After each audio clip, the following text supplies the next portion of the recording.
pelajaran akidah akhlak, marilah kita melaksanakan doa terlebih dahulu. Berdoa dimulai. Bismillahirrahmanirrahim. Raditu billahi rabba wa bil islami dina wa bi Muhammadin nabiyya wa rasula rabbi zidni ilma warzuqni fahma rabbi zidni ilma warzuqni fahma rabbi zidni ilma warzuqni fahma. Sadaqallahul azim. Sebelum kita memulai pelajaran hari ini, Bapak menafsir terlebih dahulu. Barangkali ada yang tidak hadir. Apakah ada yang tidak hadir yang ini? Semuanya semuanya? Alhamdulillah. Tolong pelajaran akidah akhlaknya bukunya tolong dibuka. Ya. Kalau ada yang tidak rapi, tolong rapikan dulu bajunya dan mejanya dan kursi-kursinya.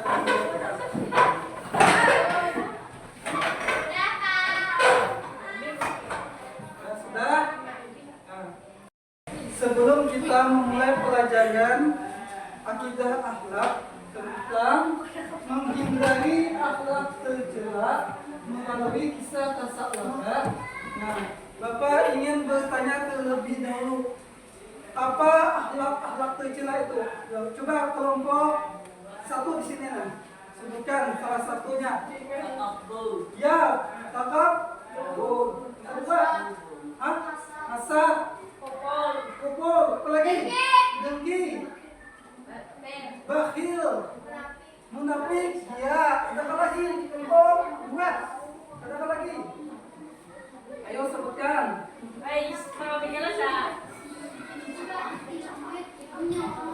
Gibah, ya, apa lagi? Kikir, apa lagi? Bohong. Ya, apa lagi? Tamak dan masuk. Nah, kita sudah tahu akhlak tercela tadi. Sekarang di sini ada dua akhlak tercela kisah tasawuf, yaitu ada kikir dan ada apa lagi? Kupo nikmat. Ya, sekarang kikir, apa pengertian kikir? Kikir adalah tukang menahan harta dan tidak mau mengeluarkannya sedikit pun. Iya, betul. Kupo nikmat, siapa tahu di sini? Ya, silakan. Tidak bersyukur atas nikmat yang diberikan Allah SWT. Ya, betul. Tidak bersyukur atas pemberian Allah. Nah, sekarang kita menceritakan tentang kisah Tasak Labah. Nah, kalian tahu apa itu kisah Tasak Labah? Siapa yang pernah mendengar? Ayo, siapa yang pernah mendengar kisah Tasak Labah? Nah, Tasak Labah adalah seorang yang sangat miskin.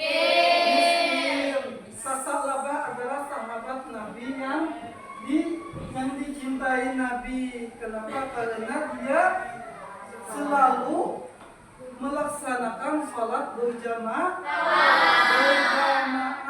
tidak pernah ketinggalan sholat Jumat, sholat 5 waktu. Nah, Tasak Labah tidak pernah meninggalkan. Tetapi Tasak Labah ini ketika setelah selesai sholat, Tasak Labah ini pulang. Nah, kenapa pulang? Ada yang tahu kenapa pulang Tasak Labah ketika sholat? Ada keisi baju bawa. Iya, karena tidak memiliki pakaian. Nah, tasalaba pulang karena tidak memiliki pakaian. Pakaiannya cuma untuk dipakai dua orang untuk satu pakaiannya, sangat miskin sekali tasalaba. Nah, tetapi tasalaba ini ingin sekali kaya. Nah, memohon kepada Nabi agar tasalaba ini bisa menjadi kaya. Nah, dan Nabi pun mengabulkannya, dan akhirnya tasalaba menjadi orang yang kaya. Nah, bagaimana ceritanya? Nah, Bapak akan memutarkan video. Pada zaman Rasulullah SAW, hiduplah seorang sahabat bernama Sa'labah ibnu Hatib al-Ansari. Sebelum jadi orang yang kaya raya, Sa'labah hidup dalam kemiskinan. Suatu ketika, Sa'labah menemui Rasulullah SAW dan minta didoakan supaya menjadi orang yang kaya. Rasulullah SAW bersabda, "Celakalah kamu, hai Sa'labah." Bagaimana kisah selengkapnya? Simak dalam video berikut ini.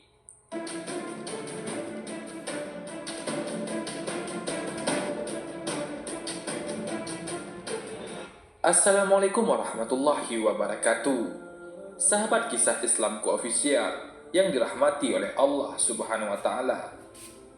Sa'labah adalah salah satu sahabat di zaman Rasulullah sallallahu alaihi wasallam. Sahabat itu adalah seorang yang terkenal rajin berjamaah bersama Rasul dan para sahabat lainnya. Namun, entah kenapa setelah salat jamaah, dengan cepat Sa'labah akan segera pamit untuk kembali ke rumah. Kebiasaannya itu pun menjadi tanda tanya bagi para sahabat juga Rasul sendiri. Lalu, pada suatu hari, setelah jamaah, Rasulullah yang melihat Sa'labah buru-buru untuk pulang, segera memanggilnya.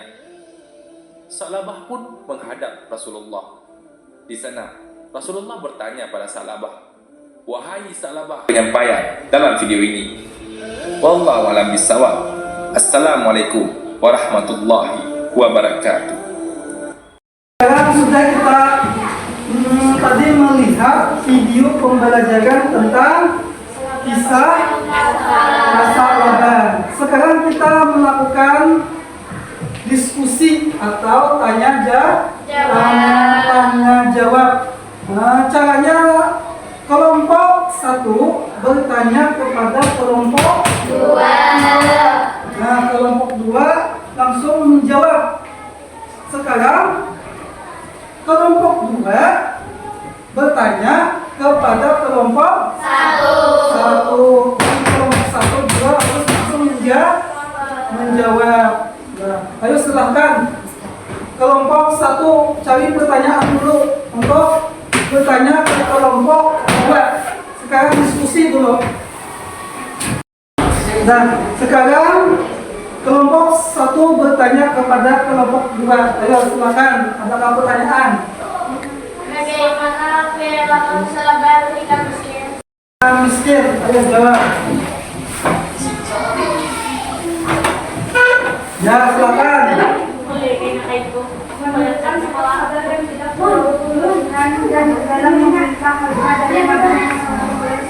Ya, tidak meminta. Tidak apa lagi tadi tidak? Oh, tidak berlebihan dalam meminta. Ya, benar kan juga salah. Ya, bujo tepuk tangan. Sekarang kelompok 2 bertanya kepada kelompok 1. Tolong diskusi dulu, cari pertanyaan agar cepat kita.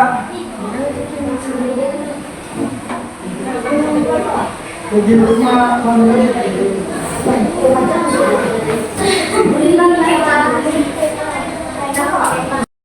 Rasulullah menjadi orang kaya. Ya, mengapa Sa'labah ingin didoakan Rasulullah menjadi orang kaya? Ayo tolong 1 untuk menjawabkan. Mengapa Sa'labah ingin didoakan Rasulullah menjadi orang kaya? Ya. Sa'labah ingin didoakan Rasulullah Shallallahu Alaihi Wasallam menjadi kaya karena ia memiliki harapan besar untuk memperoleh banyak harta dan kekayaan. Ia percaya bahwa dengan menjadi kaya, ia dapat memenuhi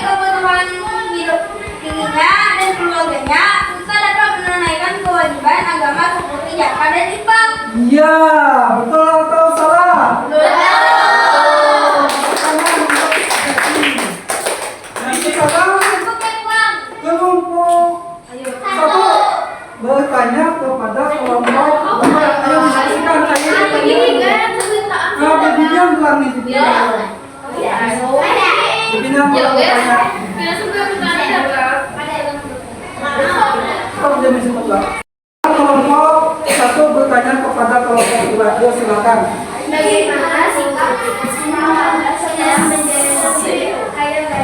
Nah, bagaimana sikapnya? Ayo, siapa tahu? Dia diskusi dulu. Bagaimana?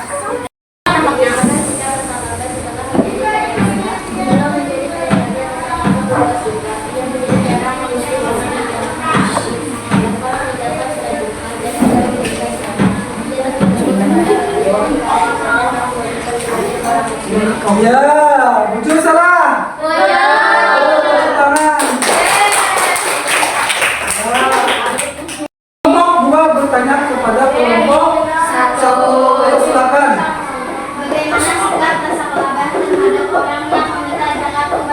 Nah, bagaimana sikap sahabat yang meminta zakat kepadanya? Ayo jawab. Yuk diskusikan dulu.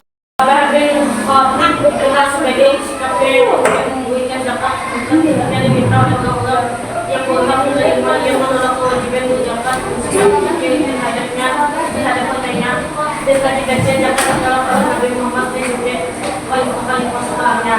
Ya. Nah, kesaklaban menolak untuk membayar zakat. Jujur salah.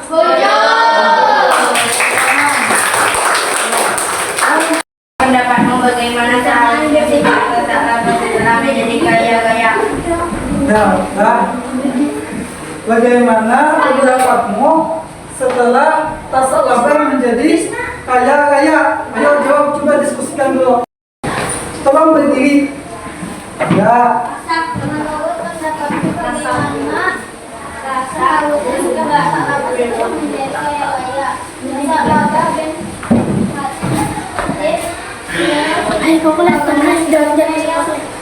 Enggak memberikan zakat, bahkan ketika diminta oleh orang-orang yang menerimanya, ia menolak kewajiban zakat dan bersiap terhadap hartanya. Dan akibatnya zakatnya ditolak oleh Nabi Muhammad dan juga khalifah setelahnya. Ya. Apa pertanyaannya? Jujurkah salahkah? Tepuk tangan.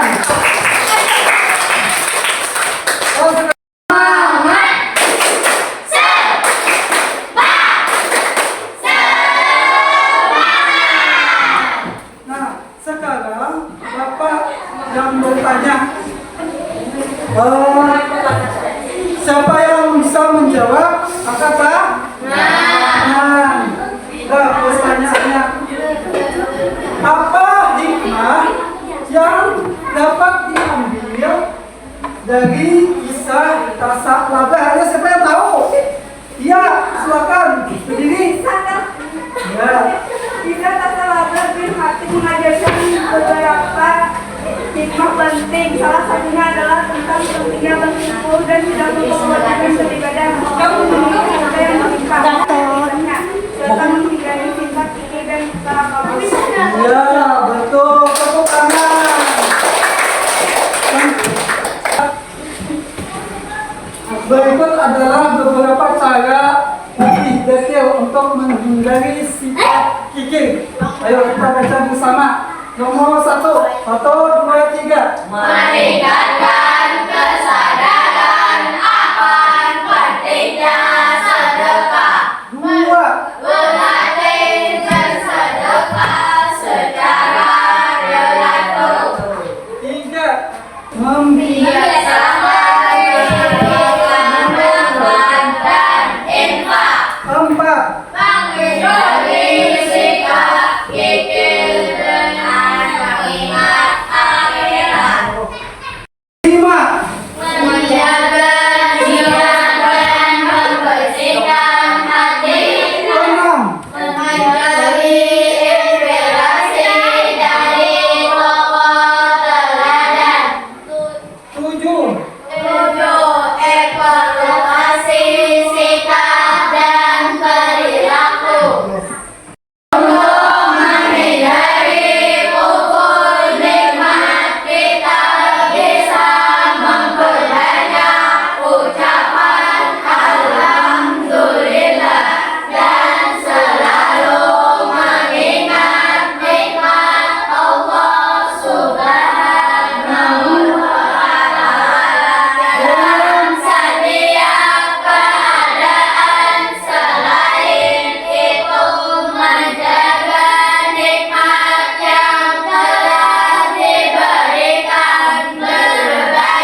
tentang kisah Tasalabah. Kelompok 1 untuk menyimpulkannya, tolong dibaca. 1, 2, 3. Adalah tentang bahayanya sifat fikir dan pentingnya selalu beribadah, bersyukur dan menepati janji kepada Allah Subhanahu wa Ta'ala. Kisah ini mengajarkan bahwa harta yang berlipat tidak akan berarti jika tidak diimbangi dengan ibadah dan kebaikan, serta tidak akan berkah jika tidak dihabiskan dengan benar sesuai syariat. Ya. Kesimpulan kita pada hari ini adalah Tasalabah adalah seorang yang miskin. Nah, tapi dia sering sekali melakukan salat berjamaah di masjid dan sembahyang Jumat berjamaah. Tetapi setelah didoakan Rasulullah, Tasalabah menjadi kaya. Tetapi sifat Tasalabah akhirnya berubah menjadi orang yang kikir dan orang yang kufur. Nah, akhirnya Tasalabah menjadi orang yang celaka. Tasalabah pun ingin bertaubat, ingin mengeluarkan zakat, tetapi Allah Ta'ala dan Rasulullah tidak menerimanya lagi. Nah, sampai-sampai turun wahyu tentang mengeluarkan zakat. Nah, bahaya sekali kita memiliki sifat kikir dan sifat kufur. Bahayanya kenapa? Celaka di dunia dan celaka di akhirat. Nah, itulah kesimpulan pelajaran kita pada hari ini. Nah, Bapak ucapkan wabillahi taufiq wal hidayah. Assalamualaikum warahmatullahi wabarakatuh.